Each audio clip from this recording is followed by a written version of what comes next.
Remue ménage. Remue ménage.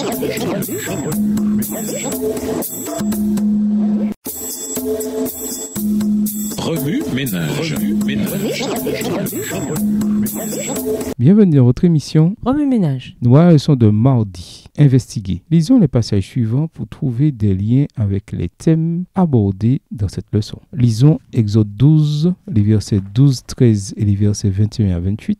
Le psaume 22, le psaume 69, Ésaïe 53 et Zacharie 12, verset 10. Exode 12, les versets 12, 13 et 21 à 28. Cette nuit-là, je passerai dans le pays d'Égypte et je frapperai tous les premiers-nés du pays d'Égypte, depuis les hommes jusqu'aux animaux, et j'exercerai des jugements contre tous les dieux de l'Égypte. Je suis l'Éternel. Le sang vous servira de signe sur les maisons où vous serez. Je verrai le sang et je passerai par-dessus vous. Et il n'y aura point de plaie qui vous détruise quand je frapperai le pays d'Égypte. Versets 21 à 28. Moïse appela tous les anciens d'Israël et leur dit: Allez prendre du bétail pour vos familles et immoler la Pâque. Vous prendrez ensuite un bouquet d'hysope. Vous le tremperez dans le sang qui sera dans le bassin. Et vous toucherez le linteau et les deux poteaux de la porte avec le sang qui sera dans le bassin. Nul de vous ne sortira de sa maison jusqu'au matin. Quand l'Éternel passera pour frapper l'Égypte et verra le sang sur le linteau et sur les deux poteaux, l'Éternel passera par-dessus la porte, et il ne permettra pas aux destructeurs d'entrer dans vos maisons pour frapper. Vous observerez cela comme une loi pour vous et pour vos enfants à perpétuité. Quand vous serez entrés dans le pays que l'Éternel vous donnera, selon sa promesse, vous observerez cet usage sacré. Et lorsque vos enfants vous diront: que signifie pour vous cet usage? Vous répondrez: c'est le sacrifice de Pâques en l'honneur de l'Éternel qui a passé par-dessus les maisons des enfants d'Israël en Égypte lorsqu'il frappa l'Égypte et qu'il sauva nos maisons. Le peuple s'inclina et se prosterna. Et les enfants d'Israël s'en allèrent et firent ce que l'Éternel avait ordonné à Moïse et à Aaron. Ils firent ainsi. Psaume 22. Au chef des chantes sur Biche de l'Aurore, psaume de David. Mon Dieu, pourquoi m'as-tu abandonné et t'éloignes-tu sans me secourir, sans écouter mes plaintes? Mon Dieu, je crie le jour et tu ne réponds pas. La nuit, je n'ai point de repos. Pourtant, tu es le Saint. Tu sièges au milieu des louanges d'Israël. En toi se confiaient nos pères. Ils se confiaient et tu les délivrais. Verset 6. Ils criaient à toi et ils étaient sauvés. Ils se confiaient en toi et ils n'étaient point confus. Et moi, je suis un ver et non un homme, l'opprobre des hommes et le méprisé du peuple. Tous ceux qui me voient se moquent de moi. Ils ouvrent la bouche, secouent la tête. Recommande-toi à l'Éternel. L'Éternel le sauvera. Il le délivrera puisqu'il l'aime. Oui, tu m'as fait sortir du sein maternel. Tu m'as mis en sûreté sur les mamelles de ma mère. Verset 11. Dès le sein maternel, j'ai été sous ta garde. Dès le ventre de ma mère, tu as été mon Dieu. Ne t'éloigne pas de moi quand la détresse est proche, quand personne ne vient à mon secours. De nombreux taureaux sont autour de moi. Des taureaux de Bazan m'environnent. Ils ouvrent contre moi leur gueule, semblables au lion qui déchire et rugit. Je suis comme de l'eau qui s'écoule et tous mes os se séparent. Mon cœur est comme de la cire. Ils se font dans mes entrailles. Verset 16. Ma force se dessèche comme l'argile et ma langue s'attache à mon palais. Tu me réduis à la poussière de la mort, car des chiens m'environnent. Une bande de scélérats rôde autour de moi. Ils ont percé mes mains et mes pieds. Je pourrais compter tous mes os. Eux, ils observent, ils me regardent.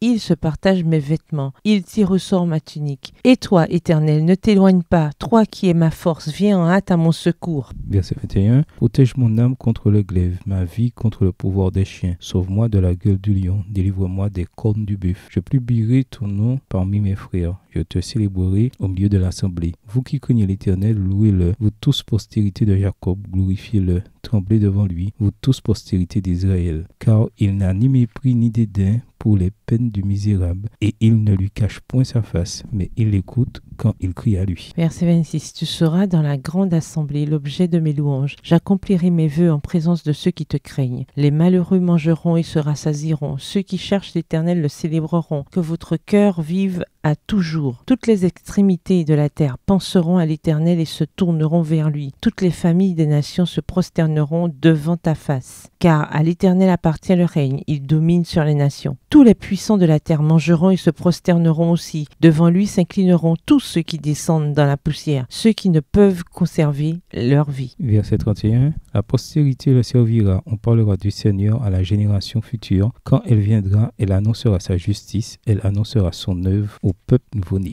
Psaume 69. Sauve-moi, ô Dieu, car les eaux menacent ma vie. J'enfonce dans la boue sans pouvoir me tenir. Je suis tombé dans un gouffre et les eaux m'inondent. Je m'épuise à crier. Mon gosier se dessèche. Mes yeux se consument tandis que je regarde vers mon Dieu. Ils sont plus nombreux que les cheveux de ma tête. Ceux qui me haïssent sans cause. Ils sont puissants, ceux qui veulent me perdre.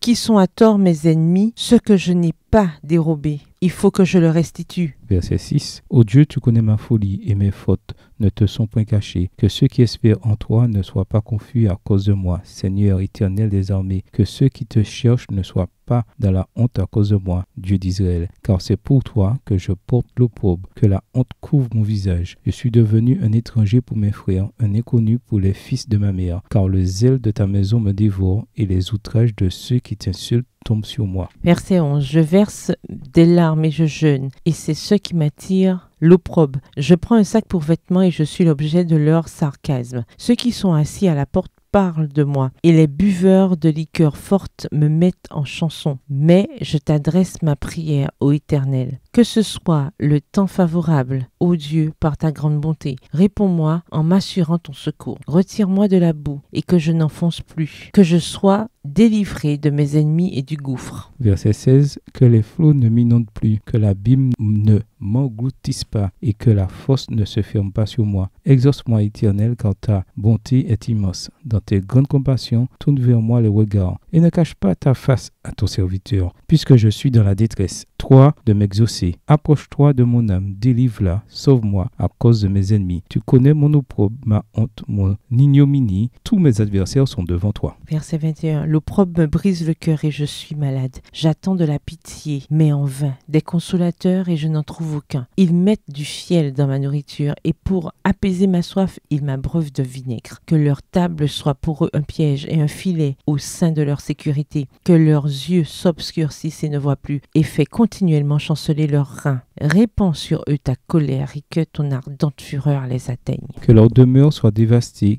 qu'il n'y ait plus d'habitants dans leur tente, car ils persécutent celui que tu frappes. Ils racontent les souffrances de ceux que tu blesses. Ajoute des iniquités à leurs iniquités, et qu'ils n'aient point part à ta miséricorde. Qu'ils soient effacés du livre de vie, et qu'ils ne soient point inscrits avec les justes. Moi, je suis malheureux et souffrant. Ô Dieu, que ton secours me relève. Verset 31. Je célébrerai le nom de Dieu par des cantiques, je l'exalterai par des louanges. Cela est agréable à l'Éternel, plus qu'un taureau avec des cornes et des sabots. Les malheureux le voient et se réjouissent. Vous qui cherchez Dieu, que votre cœur vive, car l'Éternel écoute les pauvres et il ne méprise point ses captifs. Que les cieux et la terre le célèbrent, les mers et tout ce qui s'y meut. Verset 36. Car Dieu sauvera Sion et bâtira les villes de Juda et s'y établira et l'on en prendra possession. La postérité de ses serviteurs en fera son héritage et ceux qui aiment son nom y auront leur demeure. Ésaïe 53. Qui a cru à ce qui nous était annoncé? Qui a reconnu le bras de l'Éternel? Il s'est élevé devant lui comme une faible plante, comme un rejeton qui sort d'une terre desséchée. Il n'avait ni beauté ni éclat pour attirer nos regards, et son aspect n'avait rien pour nous plaire. Méprisé et abandonné des hommes, homme de douleur et habitué à la souffrance, semblable à celui dont on détourne le visage. Nous l'avons dédaigné. Nous n'avons fait de lui aucun cas. Cependant, ce sont nos souffrances qu'il a portées. C'est de nos douleurs qu'il s'est chargé. Et nous l'avons considéré comme puni, frappé de Dieu et humilié. Mais il était blessé pour nos péchés, brisé pour nos iniquités. Le châtiment qui nous donne la paix est tombé sur lui, et c'est par ses meurtrissures que nous sommes guéris. Verset 6. Nous étions tous errants comme des brebis, chacun suivait sa propre voie, et l'Éternel a fait retomber sur lui l'iniquité de nous tous. Il a été maltraité et opprimé, et il n'a point ouvert la bouche, semblable à un agneau qu'on mène à la boucherie, à une brebis muette devant ceux qui l'attendent. Il n'a point ouvert la bouche. Il a été enlevé par l'angoisse et le châtiment. Et parmi ceux de sa génération, qui a cru qu'il était retranché de la terre des vivants et frappé pour les péchés de mon peuple? On a mis son sépulcre parmi les méchants, son tombeau avec le riche, quoiqu'il n'eût point commis de violence et qu'il n'y eût point de fraude dans sa bouche. Il a pris à l'Éternel de le briser par la souffrance. Après avoir livré sa vie en sacrifice pour le péché, il verra une postérité et prolongera ses jours, et l'œuvre de l'Éternel prospérera entre ses mains. Verset 11. À cause du travail de son âme, il rassasiera ses regards. Par sa connaissance, mon serviteur juste justifiera beaucoup d'hommes, et il se chargera de leurs iniquités. C'est pourquoi je lui donnerai sa part avec les grands. Il partagera le butin avec les puissants, parce qu'il s'est livré lui-même à la mort, et qu'il a été mis au nombre des malfaiteurs, parce qu'il a porté les péchés de beaucoup d'hommes, et qu'il a intercédé pour les coupables. Zacharie 12, verset 10. Alors je répandrai sur la maison de David et sur les habitants de Jérusalem un esprit de grâce et de supplication, et ils tourneront les regards vers moi, celui qu'ils ont percé. Ils pleureront sur lui comme on pleure sur un fils unique. Ils pleureront amèrement sur lui comme on pleure sur un premier-né. Remue-ménage, quels autres versets ou promesses vous viennent à l'esprit en rapport avec Jean 19? Révisez vos versets à mémoriser. Au revoir. Et à demain si Dieu veut.